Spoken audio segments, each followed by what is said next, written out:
Gracias. Está con nosotros ya el doctor Gonzalo Cárdenas Zurita, Specialist in Clinical Pathology and Health Institutions Management.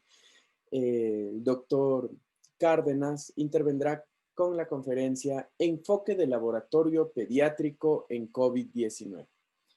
Estimado doctor Cárdenas, bienvenido. En este momento usted puede compartir su pantalla, activar su micrófono e iniciar su disertación. Doctor, Gracias. qué gusto. Bueno, primero quiero agradecer al doctor Carlos Flores y a Joana Andrade de J Eventos por haberme invitado a dar esta conferencia. Muchas gracias, doctor, y bienvenido. Ya, déjenme ver cómo ponemos. ¿Me pueden ver? Muy bien, ¿sí? ¿Se está compartida? No está compartida todavía, doctor. ¿Ahí? Ahora sí, tenemos en pantalla completa, el audio es bueno y el video perfecto. Listo. Bueno, entonces, muchas gracias. Soy Gonzalo Cárdenas, actualmente soy el coordinador de apoyo diagnóstico y terapéutico del Hospital Baco Ortiz. Todo el mundo creo que le conoce al Hospital Baco Ortiz, es un hospital pediátrico de tercer nivel. Existen dos en el país, el sistema público del Ministerio de Salud Pública en Guayaquil y otro aquí en Quito. Entonces, por lo tanto, el Hospital Baco Ortiz recibe generalmente toda la población del norte del país aquí en este hospital, ¿no? Entonces, voy a comenzar a dar una charla, un enfoque. Voy a explicar todo lo que se ha hecho en pediatría y lo que hemos encontrado en pacientes pediátricos al momento. Entonces, un pequeño recuento, ¿no? Entonces, la OMS, un pequeño antecedente, el 30 de enero del 2020 declara el brote por coronavirus en la República Popular China y el 11 de marzo de 2020 la OMS declara la pandemia aquí en todo a nivel mundial. En el Ecuador, el 11 de marzo de 2020 se declara la emergencia sanitaria. Al encontrarse, como todos sabemos, diciendo el primer caso, una paciente ecuatoriana que venía de España, residente en España. Bueno, los pacientes que hemos recibido, como todos sabemos, pacientes infectados por el virus del SARS-CoV-2, han presentado cuadros respiratorios que van desde un resfriado común, que son tos, fiebre, escalofríos, mialgias, hasta problemas más graves como son el distrés respiratorio, el síndrome inflamatorio sistémico, sepsis, etc. Bueno, un recordatorio, el 1 de marzo, el gerente del hospital dispuso que se actúe en los protocolos de emergencias hospitalarias en nuestro hospital. Para recordar también entonces el COE nacional, el 26 de marzo en el Ecuador existían ya 43 pacientes pediátricos con diagnóstico confirmado por PCR y a la fecha actual, al día de hoy, se reportan 8.852 casos pediátricos. Los hemos tomado de 0 a 15 años, ya que el Hospital Baco Ortiz es la población que atiende. Entonces aquí tenemos un gráfico de todas las atenciones, cómo se ha ido atendiendo. Entonces, en el mes de marzo, como ustedes vieron, se atendió dos pacientes. Un paciente necesitó ser ingresado y otro paciente se fue con el alta a la casa. Esto se hace en el triaje hospitalario. Y ustedes, como vamos viendo en el gráfico, abril, mayo, junio, vemos cómo va saltando. De marzo, que se atendió 2 pacientes, abril atendimos 31 pacientes, en mayo 50 pacientes, en junio 225 pacientes, hasta noviembre, esto es hasta la fecha de corte a la semana anterior, que fue el 11 de noviembre, hemos atendido 1.705 pacientes pediátricos en el triaje respiratorio, solo pacientes que han venido con cuadros respiratorios, y como ustedes ven, aproximadamente un 40% de esos pacientes, entre un 30 y 40% han sido ingresados al hospital, y un 60-65% han sido dados de alta para que sean manejados en la casa, dándole los signos de alarma. Entonces aquí podemos ver el gráfico, cómo se ve la ola, ¿no? La ola, cómo van actuando los pacientes, cómo van llegando. Entonces, desde marzo que vemos aquí el pico más grande que hemos tenido en el mes de agosto, baja un poco en septiembre y vuelve a subir en octubre. Entonces, esto, algo que es llamativo con respecto que podemos mencionar en pacientes pediátricos, es que Las olas que vienen de la ola de los pacientes pediátricos generalmente son 7 días o 14 días después de las olas de los pacientes adultos. Entonces, ¿por qué muchos se preguntan por qué se da esto? Claro, sale un comunicado del COE nacional, se apertura, la gente sale a la calle, todos los primeros que salen a contagiarse al momento es la población adulta. La población adulta que está activamente trabajando son los que se exponen, se contagian, después contagian a los hijos, entonces el periodo de incubación es 7 a 14 días, entonces generalmente cuando vemos que hay una ola de repunte, como fue hace más o menos cerca de 10, 15 días, que colapsó otra vez el hospital del IES del Quito Sur, entonces nosotros ya vemos que después de 7 días, justo esta semana, ya está comenzando a llegar los niños. Entonces es un comportamiento pediátrico que se da, pero es por la política pública que se está manejando, entonces se contagian los padres. Cabe recalcar, como ya mencionaremos después, la población que más susceptible a contagio es la población adulta mayor de 60 años, pero claro, la población que más se contagia es la población que trabaja, la población activa, son los adultos de entre 20 y 40 años, pues por lo que están expuestos. Y los niños, a pesar de que mucha gente piensa que el contagio es bajo, sí, el contagio sí hay casos positivos de niños, como lo estamos demostrando. En este gráfico les voy a mostrar más o menos cómo se comportó las atenciones en el hospital pediátrico. Esto fue una pandemia nueva, nos cogió por sorpresas a todos a nivel mundial, en China, en Italia, Estados Unidos, a nosotros.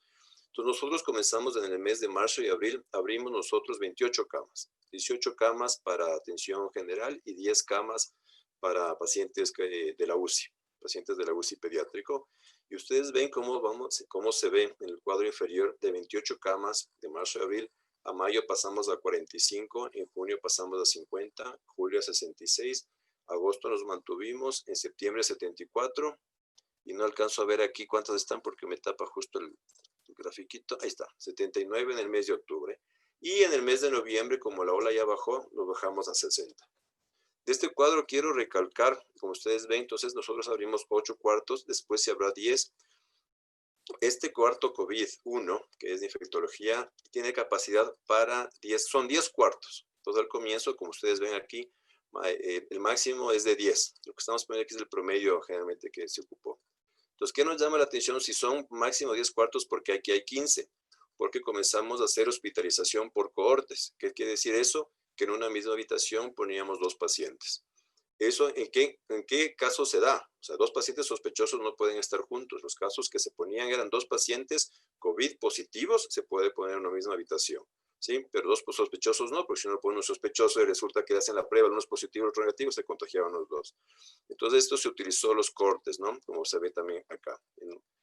Y entonces vemos cómo se ha ido ampliando los cuartos. Esto que hizo en un hospital pediátrico, que si eres de otras áreas, entonces las áreas de traumatología, las áreas quirúrgicas que atendías, generalmente tenías camas de 60 cuartos, se tocó abrir alas COVID y que a las áreas quirúrgicas de tener 60 camas pasaron a tener 10.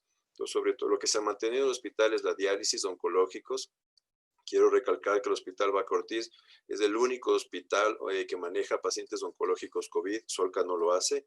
Solca su política es de pacientes con COVID, no por riesgo de contagio, decidieron tener áreas solo pacientes oncológicos sin COVID. Entonces el Baca hizo unas salas para atender. Entonces, bueno, este es el comportamiento, cómo se han ido habilitando y cómo hemos restringido en otras áreas. Hemos restringido cirugías generales, cirugías de columna.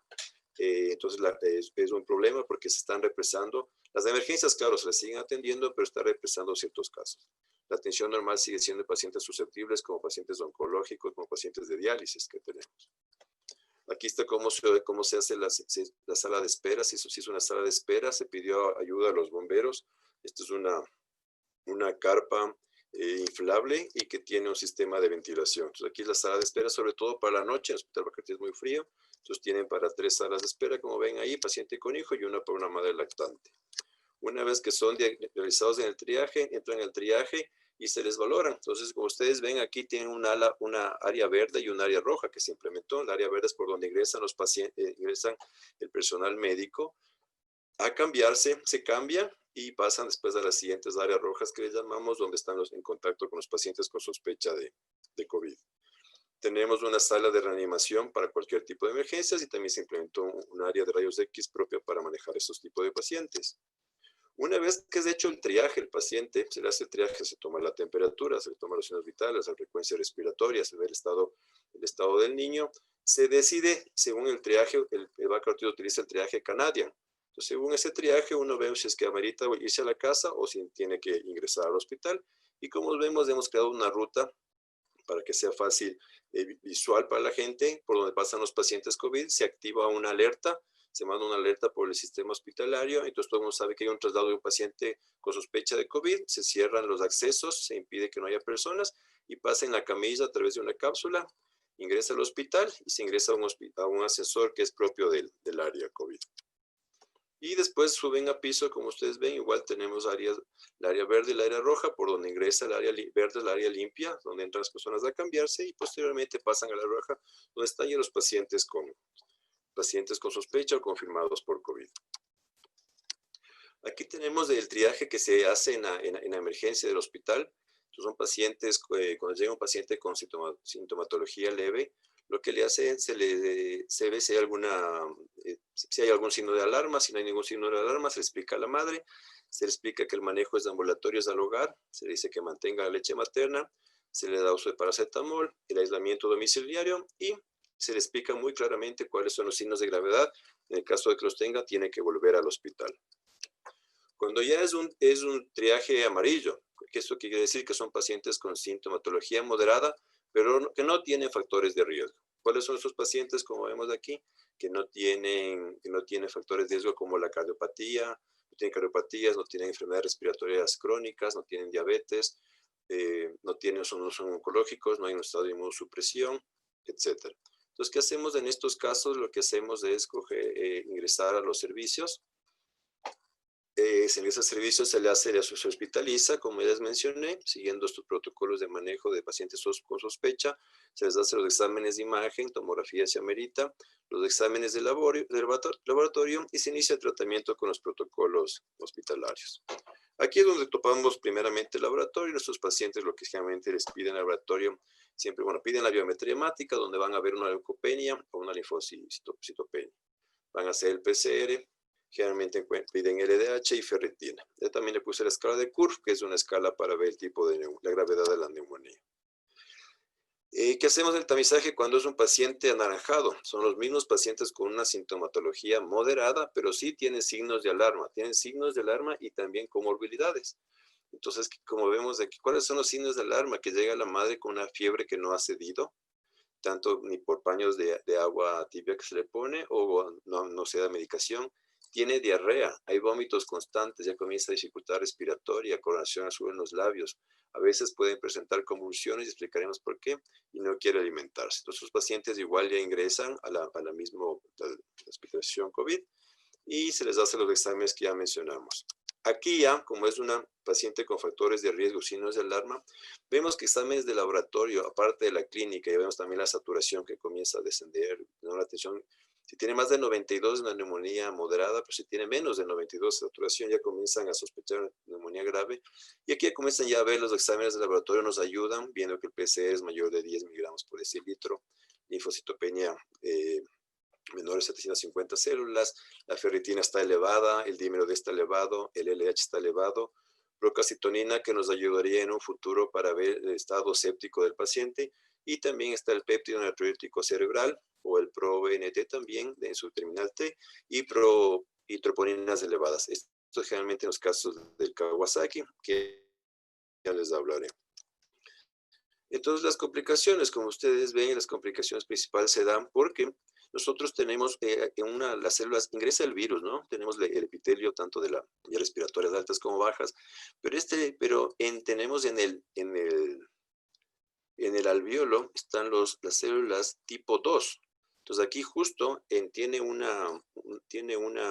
la afinidad por el SARS-CoV-2, tiene una afinidad por estas células tipo 2 porque tienen los receptores ECA, que son la enzima convertidora de angiotensina tipo 2. Entonces, ahí es donde se van a introducir y replicarse el virus. Entonces, se está relacionado a que mientras más expresión tengan de estos receptores, mayor es mayor es la infección. Hay estudios que mencionan esto, pero si hay más receptores, está investigando que puede haber mayor enfermedad, pero no hay relación. Lo que sí está en relación es que en las células donde se encuentran estos receptores hay daño. Como vemos aquí, entonces los receptores DECA, que son de los receptores de la angiotensina 2, encontramos en varios lugares del cuerpo. Están las células epiteliales alveolares tipo 2, donde justo está donde ingresa, donde se replica. Pero también encontramos que estos receptores están en los miocitos cardíacos, están en las células tubulares proximales renales, están en las células esofágicas, están en las células intestinales y están en el urotelio vesical. Entonces, por eso vemos que ahí los daños producen daños cardíacos cuando hay una inflamación grave, les llaman el síndrome inflamatorio sistémico en los niños. Ahí, miren, están las células epiteliales, por eso dan los problemas gastrointestinales, las diarreas. Entonces aquí vemos justo vemos aquí un dibujo del virus. Vemos aquí justo esto de estas espiguitas de color morado, es la espiga S que le llaman, y aquí está justo el receptor ACE. Entonces esta espiga S, esta unidad S es lo que se va a pegar aquí al receptor, los receptores de angiotensina 2, y eso que se ingresa por endocitosis y se contagia. Entonces, ¿qué podemos ver aquí? Los efectos citotóxicos que complican. Entonces, estos receptores son expresados por células endoteliales, y la infección de células endoteliales y la lesión endotelial mediada por células inmunitarias en COVID-19. O sea, aquí también influyen los linfocitos T. Hay disfunción microvascular al causar endotelitis, como vemos. Hay inflamación sistémica y disfunción microcirculatoria. Una de las características que hay enlentecimiento de disminución del flujo sanguíneo. Hay vasoconstricción, isquemia resultante, por eso en ciertos pacientes se les pueden ver que tienen unas petequias o unas maculopápulas moraditas en la piel. Hay una potencia del estado de hipercoagulabilidad y se activa el sistema de complemento. Todo esto hace que aumente una tormenta de citoquinas y reproduzca una respuesta inflamatoria excesiva, que es el conocido, ya como lo llamamos aquí, el síndrome inflamatorio multisistémico. A este síndrome también se acompaña la coagulopatía, donde están las citoquinas con expresión de factor tisular, hay inflamación pulmonar, deterioro del intercambio gaseoso, hay fibrinolisis, incremento del dímero D, activación del endotelio, plaquetas, hay ciertos casos graves que hay plaquetopenia, y hay un desequilibrio, ¿no? También se ha visto que se puede acompañar con la triada de Virchow, que es daño endotelial, éstasis sanguíneo, y daño endotelial y la coagulopatía. Es la triada de Virchow que produce. Entonces, todo esto que hemos mencionado es un síndrome inflamatorio que se presenta en todos los niños. Ya se reportó los casos de aquí en el Ecuador a partir de junio de este año, los primeros casos. Entonces, son niños que a pesar de la gripe desarrollan todo este sistema inflamatorio. ¿Por qué? Porque tenemos en diferentes partes del cuerpo estos receptores ECA, ¿no? De la enzima convertidora de angiotensina 2. Entonces, esto es lo que produce que haya daño en todas partes del cuerpo.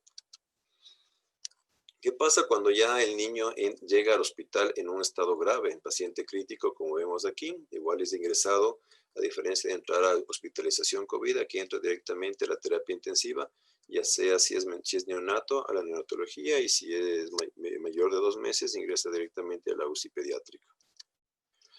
Aquí se les va a clasificar, dependiendo si tiene una neumonía grave o si tiene un estrés respiratorio agudo, con los exámenes que vemos aquí, más que todos por la valoración respiratoria. Vamos a ver si hay una sepsis. Hay unos algoritmos para calificar este SOFA, que es una tabla para calificar la sepsis y las neumonías. Vamos a ver que hay deterioro de los pacientes, trastornos de la presión sistólica, como ya mencioné en su momento, todos los trastornos vasculares y de coagulopatía que presenta. Y cuando se da un caso de la dilatación de las arterias coronarias, siempre a todos estos pacientes se les hace un electrocardiograma, y si tiene dilatación de las arterias coronarias, entra a encasillarse en el Kawasaki-like, que es muy conocido. Es una enfermedad un poco complicada. Se llama Kawasaki-like porque es exactamente igual al inmunológico que se presenta en los niños, pero este es debido al coronavirus. Y también tenemos shock séptico, como vemos, procalcitoninas son las que nos ayudarían a hacer el seguimiento. En el Kawasaki-like, como ya mencioné anteriormente, se debe hacer las pruebas cardíacas, que está el NBT y el ProNBT N-terminal. Con respecto a las muestras, ¿qué hacemos en los niños? Entonces, una vez que tenemos estriado al niño, como vemos si el niño si va a la casa o si ingresa al hospital o si va a la UCI hospitalaria, igual se les va a hacer el hisopado para realizar la PCR. Entonces, ¿qué hacemos en este caso a los niños? Un hisopado nasofaringeo, un hisopado orofaringeo, un lavado bronquialveolar, esputo, heces, saliva. Entonces, ¿qué hacemos? Encontré un montón de literatura, pero todos coinciden en este punto. O sea, todos sabemos que la mejor técnica para ser detectada una PCR es el lavado bronquialveolar. Pero el lavado bronquialveolar tiene que ser un paciente sedado, que generalmente nosotros les hacemos de pacientes que han ingresado a la UCI. Y si comparemos los dos puntos que quedan, tanto del esputo como del hisopado de tracto respiratorio, vemos que el esputo en el que se encuentra es un poco mejor. Esto varía, o sea, hay tanta información de esto porque son estudios muy pocos. Pero generalmente tanto el esputo como el hisopado tracto respiratorio, lo que sí mencionan que mejor es el nasofaringeo que el orofaringeo. Entonces el nasofaringeo es mejor que el orofaringeo, pero entre el esputo y dependiendo cómo está, muchos estudios mencionan que el esputo replica un poco mejor que el hisopado tracto respiratorio. Otros estudios dicen que son iguales, otros dicen que el hisopado es mejor. En todo caso, lo que queda claro es que el lavado bronquialveolar es la mejor técnica para hacer la prueba del PCR, y en esputo y nasofaringeo nos quedaríamos con los dos. Pero ¿qué hacemos en niños? En un niño es muy difícil tomar esputo por las características del niño. Un niño no tiene expectoración, es muy difícil hacer que coja una buena muestra. Entonces, por lo tanto, nosotros mantenemos el hisopado nasofaringeo, porque el esputo tendría que ser un niño mayor de 12 años para que sepan cómo es coger la flema. Es muy difícil estimularle para que coja una flema a un niño. Entonces, por eso hacemos el hisopado nasofaringeo. Con respecto a los hisopados, a lo que es saliva o lavados bucales, son kits nuevos que se están recién probando, entonces habría que validarlos pero todavía no llegan al mercado. Pues dicen que tiene buena replicación, buenas técnicas de recuperar el virus. Habría que ser probado y validar la técnica, pero por el momento esos todavía no llegan acá. Mantenemos eso. Entonces, ¿qué es la característica que tiene que ser en estos niños del hisopado? El hisopado tiene que ser fino, tiene que ser de plástico, poliéster, rayón o dacrón, esos materiales. Tiene que ser flexible y cuando se le mete en el medio para mantenimiento de pruebas de PCR, tiene que ser el reservorio tiene que ser de tapa rosca. No se recomienda, está contraindicado el alginato cálcico o hisopos que sean de madera porque interfieren en las pruebas de PCR. Algo que también es importante saber en este caso es que, por ejemplo, la persona tiene que ser capacitada a la que tome una muestra a un niño. Si uno tiene el eje, tomamos el eje vertical, el isótopo ingresa casi de 90 grados, ingresa un poco con una inclinación entre 5 y 7 grados, 5 y 8 grados, ingresa. No tiene que ingresar a nivel con el mismo eje de la nariz, porque ya ha pasado, hay casos descritos que se ha roto, por hacer una mala técnica, han roto la lámina cribosa, han perforado el hueso y han provocado nasorraquia. Entonces sale líquido cefalorraquídeo por la nariz, atraviesan la barrera hematoencefálica y es un problema porque el niño tiene que ser ingresado por el riesgo de producirse algún tipo de infección o sepsis. Entonces hay que tener mucho cuidado, como yo les repito, justo este es el eje de la cara, si ponemos, y uno ingresa casi a 90 grados, inclina más o menos unos 5, 8 grados, máximo 10, e ingresa, ¿sí? Mucha gente, vuelvo y repito, toma a nivel cogen referencia a la nariz, el ángulo de la nariz, y ahí producen estos errores. Entonces, para evitar esto, hay que hacer con un isótopo fino y flexible.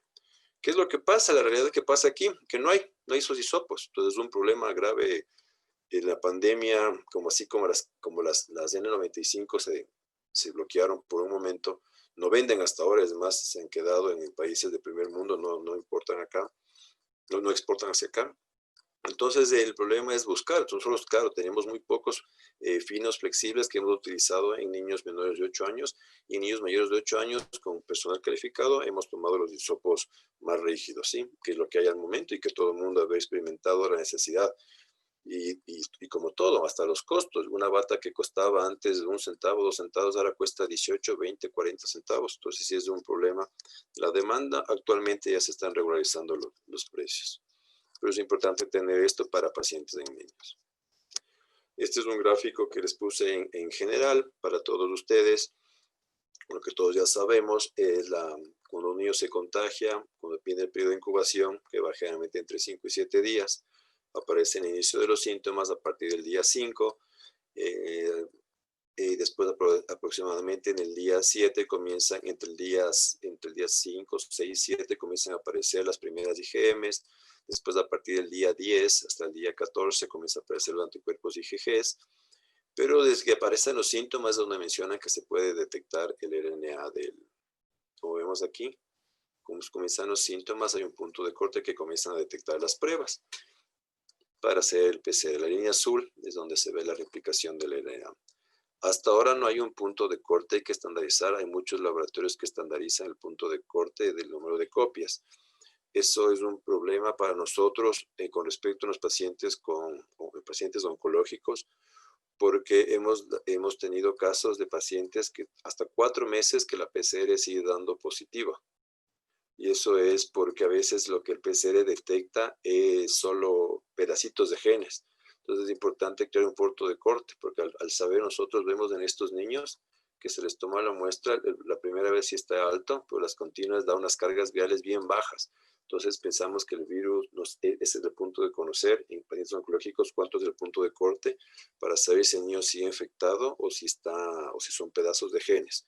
Cuando el niño está con clínica sabemos que sí está todavía contagiado, pero hay pacientes que todavía que ya son asintomáticos, pero todavía nos han dado PCRs, como les digo, hasta 4 meses con cargas bajas de PCR.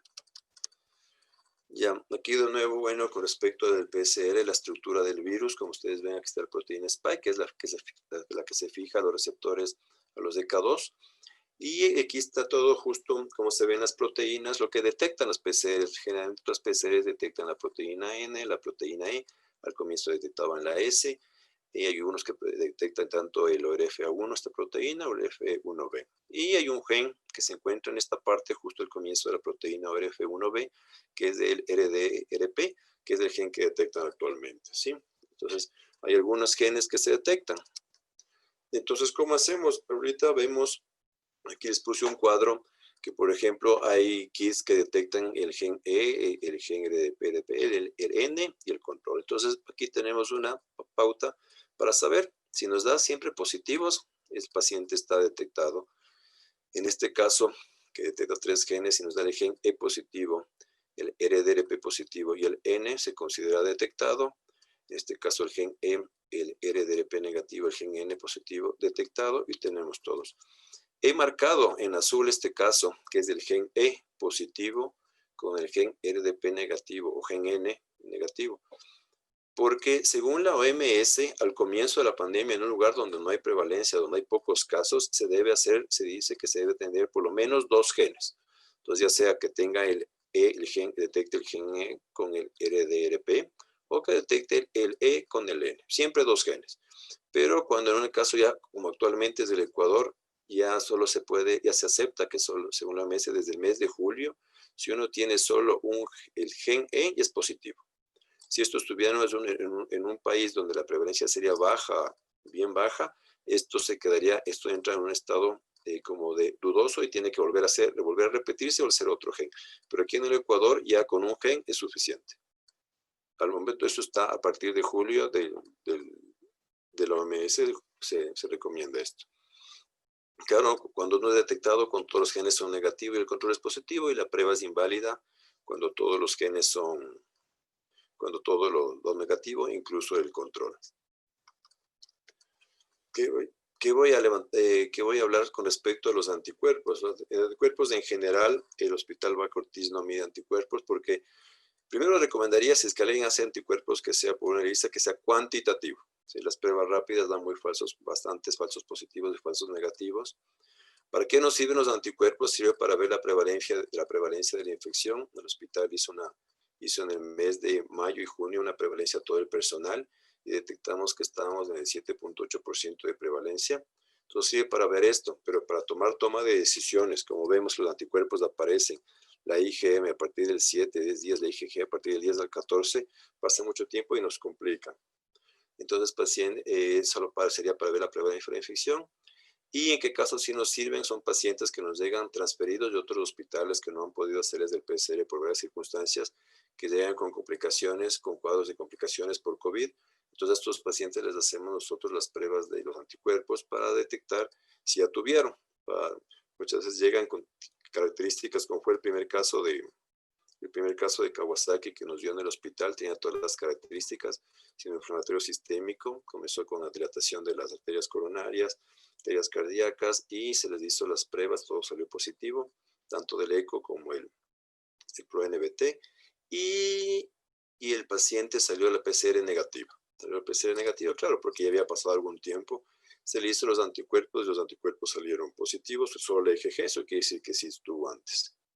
Con respecto a los antígenos, nosotros al momento no utilizamos los antígenos porque tenemos muchas pruebas que nos han llegado, que están al momento en validación por la FDA.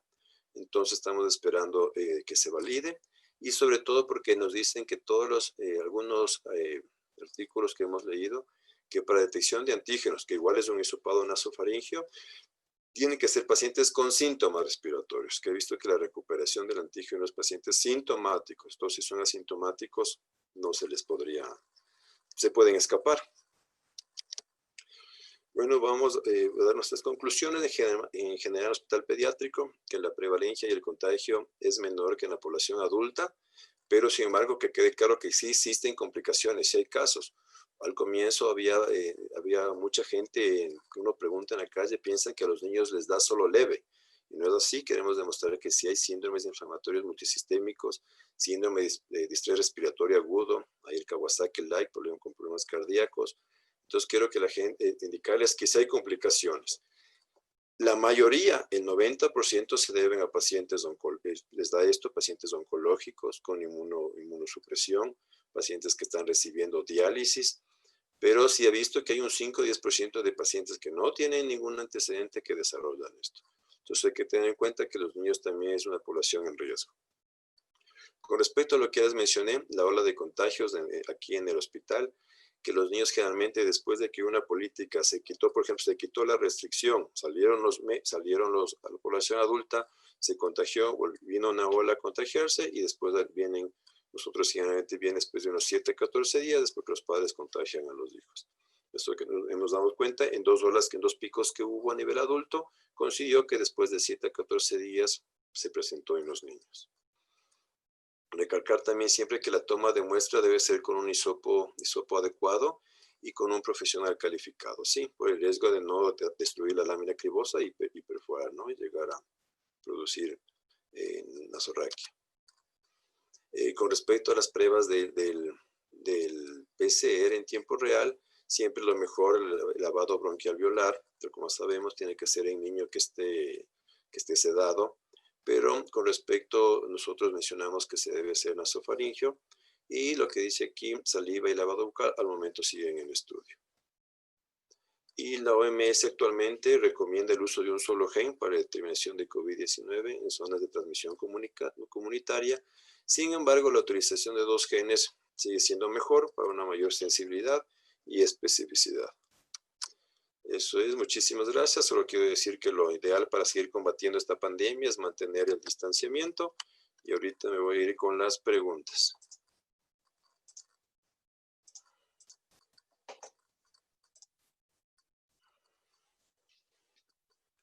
Ya dice, buenas noches, ¿por qué en ciertos casos la IgM sigue siendo positivo luego de los 21 días de la infección por COVID-19?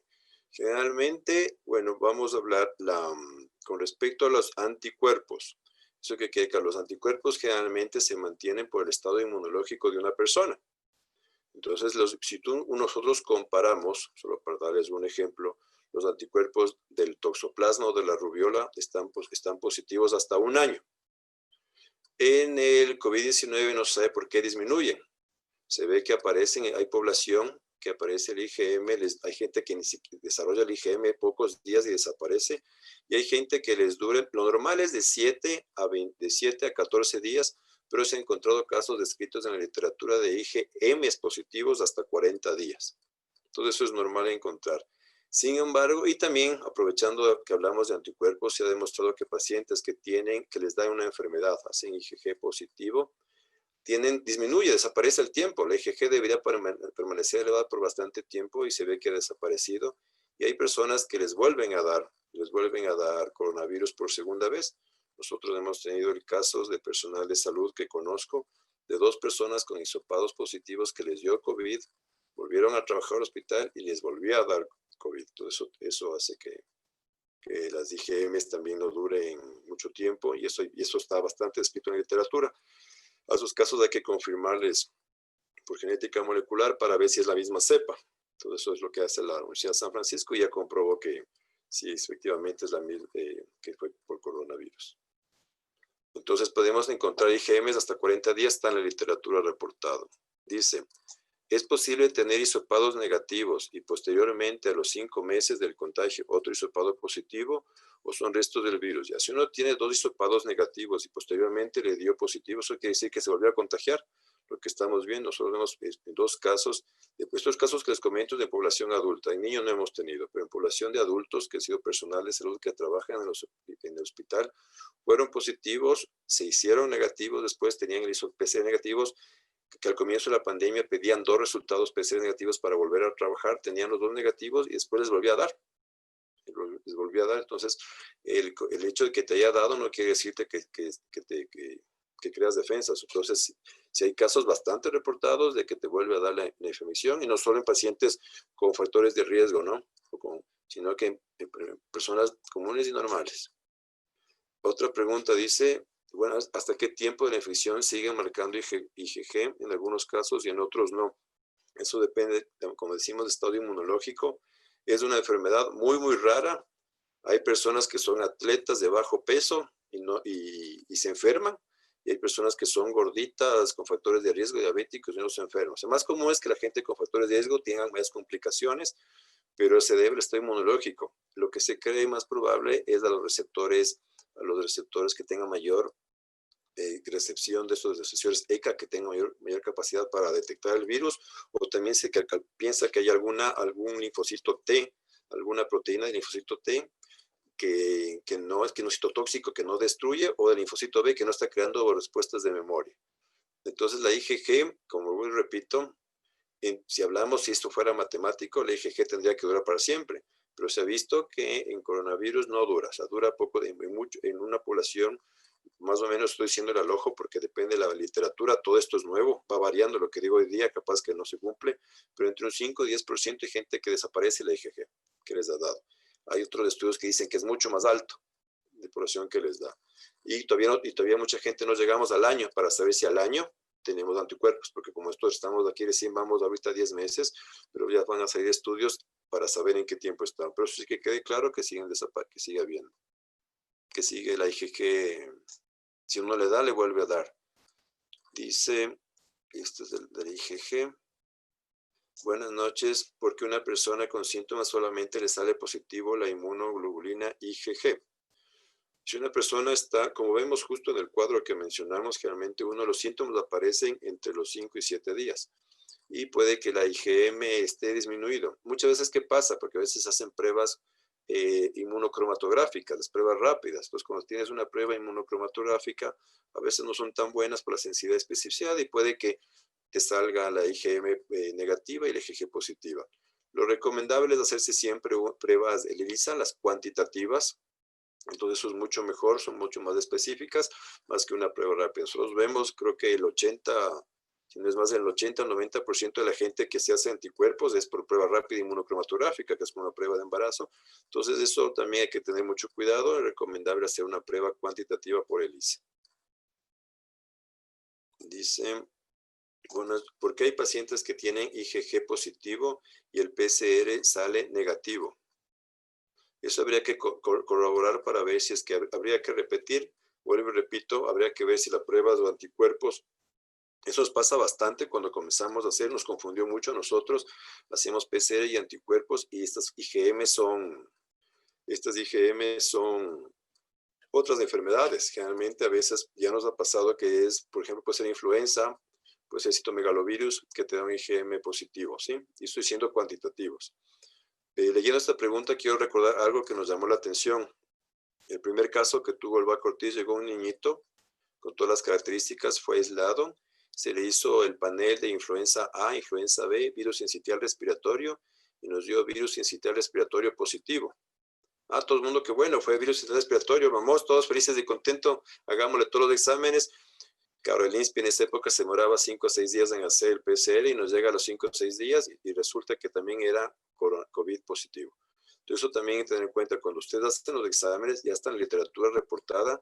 Tuvimos 2 casos, este niño y otro niño que también salió influenza A, me parece, y COVID positivo, de todos los casos que hemos tenido. Entonces, de los 150 que han sido ingresados. Entonces, recordar que si uno tiene un IgM positivo, puede ser una prueba cruzada con otro tipo de enfermedad, ¿sí? Lo importante en esos casos es repetir el PCR, ¿sí? Repetir el PCR y ver la clínica. Dice, buenas noches, disculpe, ¿al cuánto tiempo la PCR da negativo y puede dar?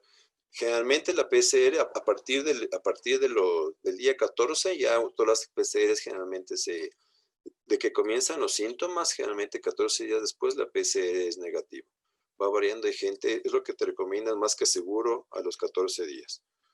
Hay protocolos que te dicen para regresar después de los síntomas tomar 7 días, pero todos 14 días y tú te haces la prueba negativa. Ahora con una prueba negativa ya no necesitas 2, ingresas. Generalmente te das considera, si no tienes síntomas, se considera que te has curado. Y dice, buenas noches, ¿a cuánto tiempo el PCR ya está? Puede dar negativo, puede dar IgM positivo y PCR IgM positivo. Si tienes IgM positivo y PCR positivo, quiere decir que estás con la enfermedad en ese momento. Sí, seguro. Sí, IgM positivo y PCR, pues nada, eso estás enfermo en fase activa y tienes que nada ir fase activa y tienes que nada esperar los 14 días a partir de los síntomas para volverte a hacer.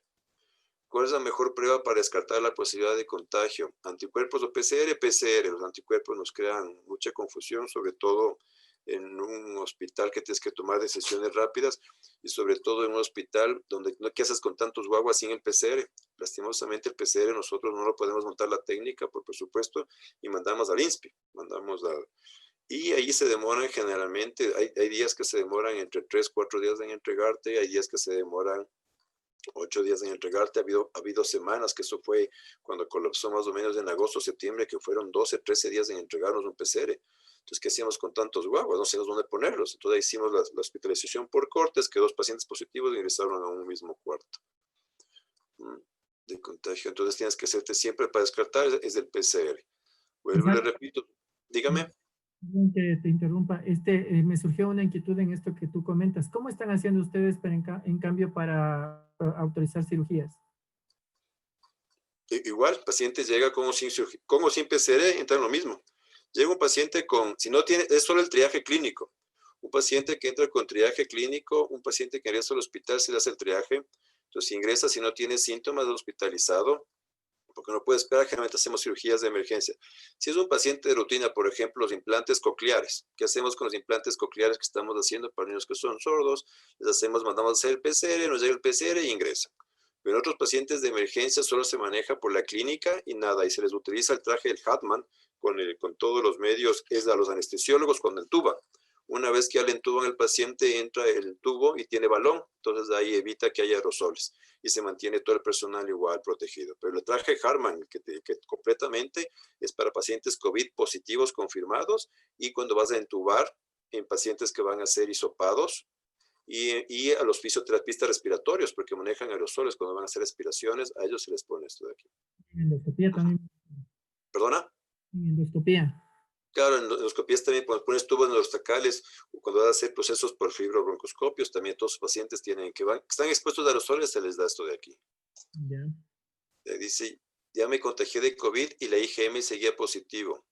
Generalmente si uno tiene, ya no tiene, si así tengas IgM positivo, si no tienes los síntomas, desde los síntomas, 14 días, en teoría, tienes que hacerte el PCR. La IgM ya no cuenta. Cuenta el PCR, te contagiaste, comienzan los síntomas, de ahí cuentas 14 días, te haces el PCR negativo, ya eres negativo. Así tengas el IgM positivo.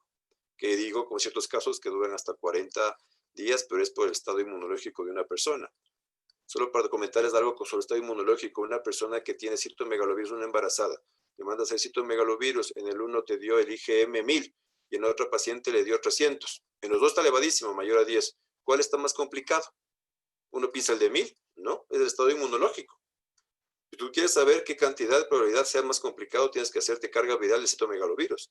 La carga viral de un paciente que tiene baja con uno alto, no, el riesgo de que tu niño salga contagiados con una carga viral alta. Porque eso es, en verdad estamos detectando el bicho. Pero en anticuerpos estamos midiendo tu estado inmunológico hacia esa enfermedad. Entonces, por eso, uno que tiene IgM positivo bastante tiempo, quiere decir que el estado inmunológico está bueno, se ha mantenido. Para tener esa visión, les doy este ejemplo. Ya después dice aquí, es verdad que los niños, la recuperación y generación de anticuerpos es más veloz a comparación de las personas adultas. Con respecto a la clínica, sí, se mejoran mucho. La mayoría de niños se contagian. Y es más, la mayoría de niños son asintomáticos, ni se dan cuenta que son contagiados, llegan y contagian a otros niños. Eso es lo que pasó en los países donde han reaperturado las escuelas. Israel fue el primer país que reaperturó las escuelas, volvió a cuarentena. Le siguió España con ciertas provincias, ciertas, como son autónomos, y las provincias autónomas que abrieron las escuelas volvieron a cuarentena. Entonces aquí también cuando el país vuelva, aquí se han mantenido, ¿no? El virtual, pero cuando ya vuelvan las escuelas vamos a tener otro brote en general. Dice, una consulta a los niños de la enfermedad. Después dice, entre la técnica de ELISA y quimiluminiscencia, ¿cuál es la mejor? Bueno, quimiluminiscencia es una ELISA, ¿no? Entonces tenemos del ELISA el básico, que es el manual, y tenemos de ahí los diferentes tipos de ELISAs. Entonces los ELISAs de cuarta generación es la quimiluminiscencia, la electroquimiluminiscencia, hay otro que es de partículas. Entonces generalmente el ELISA manual yo le montaría un poco menos porque es operador dependiente. O sea, menos, si hago yo, sale bien. Es muy complicado. O sea, la ELISA depende del operador, ustedes ven de los equipos, tienen que hacer lavados.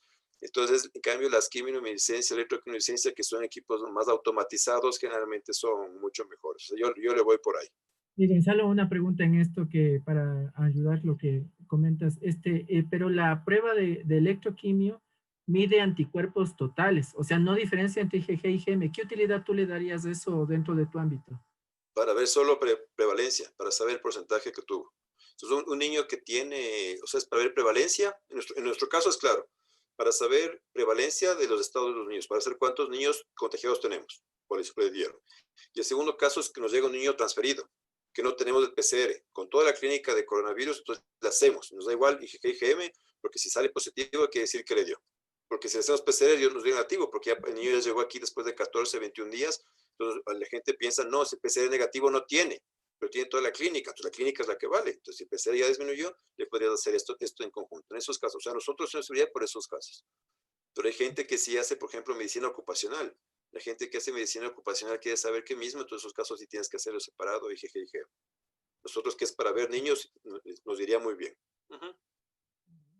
Dice, si han pasado 14 días no hay riesgo de contagio, sin problemas, dejar aislamiento. 14 días a partir de que desaparezcan los síntomas. Si no tienes síntomas, pasas 14 días y tienes que hacerte un PCR. Y si el PCR es negativo, con PCR negativo, tienes que esperar de lo que es, terminan los síntomas 14 días y te haces el PCR. Ya los anticuerpos no le pagan nada. El PCR es el que te da la pauta para volver a ser negativo. Dice, los niños, a ver, una consulta, ¿es verdad que en los niños la recuperación de enfermedad y generación de cuerpos es más veloz? Sí, no, me fui para arriba. Buenas noches, doctor. Su criterio, ¿qué método considera es el mejor? El que brinde más seguridad para detectar anticuerpos. Como le dije, yo sí pienso en los ELISAs de cuarta generación, que es quimiluminiscencia y electroquimiluminiscencia.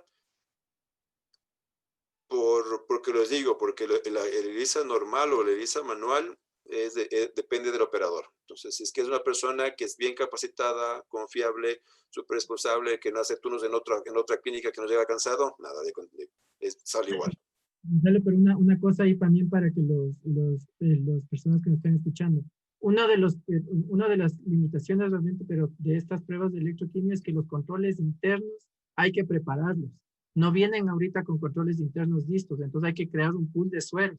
Ahí sí es importante para las personas que quieran implementar estas pruebas que tengan más o menos ya una casuística y guardados para preparar. Nosotros para instalamos un kit ya de estos y nos gastamos más o menos como 60 determinaciones para lograr hacer la curva y decirle está ok. O sea, Claro, y eso hay que pedirle a la empresa que tiene que darte la validación. Y nosotros no va a decir nombres, pero nosotros también nos fuimos a buscar usuarios positivos por ahí medio, o sea, que nos presten, porque buscando, pidiendo a alguien que nos dé, juntamos pacientes positivos o gente que sabíamos que les había dado el propio hospital que nos donen para hacer el pool. Entonces, ¿verdad? Y hay que validar. Nosotros validamos justo las pruebas, tanto nos tocó validar las pruebas rápidas que nos pidió el ministerio y después validamos unas de electroquinescencia justo las que son IgG y IgM positivos. Dice, la fórmula leucocitaria de un paciente COVID, ¿suben los linfocitos o no bajan? Los linfocitos generalmente da linfopenia, ¿no? Ya. Los neutrófilos pueden mantenerse, pero la característica es la linfopenia de los linfocitos, que disminuye totalmente. Los neutrófilos pueden aumentar un futuro un poco, pero puede ser por estado séptico, por contaminación con otra bacteria, ¿no? Y hay que hacer procalcitonina para ver en qué estado está. Dice, si han pasado 14 días ya no hay riesgo de contagiar. Si ya leímos, no hay riesgo siempre y cuando sea el PCR negativo. Ya, déjeme ver. Y la última dice, ¿qué protocolos ocupan en los recién nacidos cuando su madre es COVID positivo, por ejemplo, en el momento de la lactancia? Generalmente, bueno, primero no hay, está confirmado que no, hasta el momento, que no hay transmisión vertical, de la madre al hijo no hay. A pesar que niños han encontrado IgGs positivos, pero piensan que es, a pesar que la IgM otra vez a la placenta, atravesó. Pero bueno, no hay, hasta el momento no hay transferencia, no está demostrado. Generalmente no se ha encontrado en lactancia materna el virus, pero generalmente lo que hacen es le aíslan a la mamá. Lo que hemos visto nosotros en neonatología, llega una mamá contagiada. En nuestro caso, la mamá se queda en las unidades, en el hospital materno infantil. El Ortiz pediátrico solo nos llega el niño, entonces está aislado y se les da, se da fórmula por el momento hasta que la madre salga. Pero generalmente lo que he visto es que suspenden la lactancia materna. Eso habría que preguntar más de un hospital gineco-obstétrico. En nuestro caso es facilísimo, se suspende la lactancia porque la mamá no está aquí. La mamá está en la maternidad y solo el niño llega, pero yo asumo que a pesar de que no he encontrado en leche materna, porque no se sabe, es un virus nuevo, lo que hacen es suspender la lactancia materna y le dan fórmula. Dice, hay interferencia de las pruebas de anticuerpos con enfermedades autoinmunes. Las pruebas de anticuerpos están con todo, las pruebas autoinmunes, pero sobre todo con infecciones. Sí, los anticuerpos, tanto IgG y IgM, te dan falsos positivos con infecciones. En enfermedades autoinmunes, por ejemplo, ¿cuál será? Bueno, no te hablo, no es un anticuerpo, pero por ejemplo el VDRL sí te da un falso positivo con personas que tienen artritis, que tienen síndrome antifosfolípido positivo, que es una enfermedad autoinmune, pero el VDRL. Pero de lo otro, generalmente, lo más común es encontrar falsos positivos con otras enfermedades, con enfermedades infecciosas positivas que han tenido. Con autoinmunes, como todo, te puede dar. No te sabré decir el ejemplo porque no se me viene ahorita a la mente. Gonzalo, otra pregunta quería hacerte. No sé si tú ya estás experimentando, viendo esto. La complejidad de sacarle hisopado a un niño pequeño es bien peligroso por lo que justamente tú decías, ¿no? Sí. Y la posibilidad de tomar muestras de saliva, porque están saliendo ya kits Eso es lo que justo dije, sí. Hasta el momento están saliendo. Hay saliva y el otro que es de lavado buco, el lavado bucal, cogen un líquido, hacen gárgaras y le toman la muestra para hacer. Todos esos kits están saliendo. Están ahorita en etapa de validación. Justo leí un artículo que están en España ya probándolo. Entonces hay que esperar que llegue. Eso sería adecuado. Porque a mí, claro, mientras tengas un hisopo delgado, lo puedes tomar. Lo mejor es el lavado bronquialveolar, pero ese niño tiene que estar sedado. Pero el otro, si está validado, o sea, no es que llegue acá, habría que validar la prueba, hacer la validación y comenzarlo a hacerlo, porque claro, ya digo, hay casos reportados de tomar hisopados con hisopo duro y un personal que no le, bueno, y tiene que ser que ahí te dice la técnica que debes durar entre 5 y 10 movimientos para tomar la muestra. Entonces, con un isótopo duro, grande, grueso, que aquí es lo que pasa, es la realidad. Cuando pasó hace 2, 3 meses no había nada.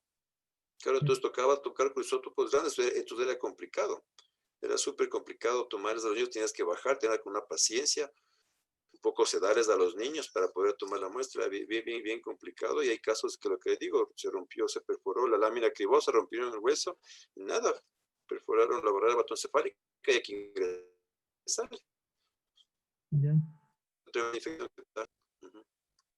Listo, creo que ahí sí he respondido toditas.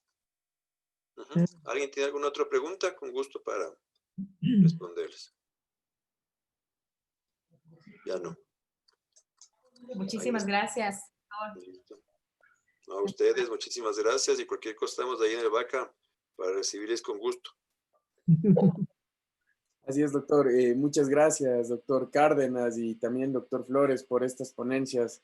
Han enaltecido el primer día de nuestro espectacular congreso.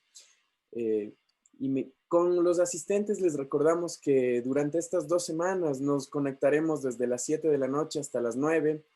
Las preguntas relacionadas a las charlas con los expositores las podemos hacer en el botón que tenemos en la barra de herramientas de Zoom llamado Preguntas y Respuestas.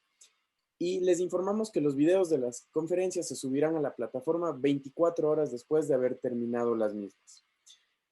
No sé si alguien tiene algo más que decir. Por mi parte, es todo y que gracias por acompañarnos y que tengan una muy buena noche. Muchísimas gracias, nos vemos mañana. Hasta luego. Gracias. Hasta mañana. Hasta mañana con todos.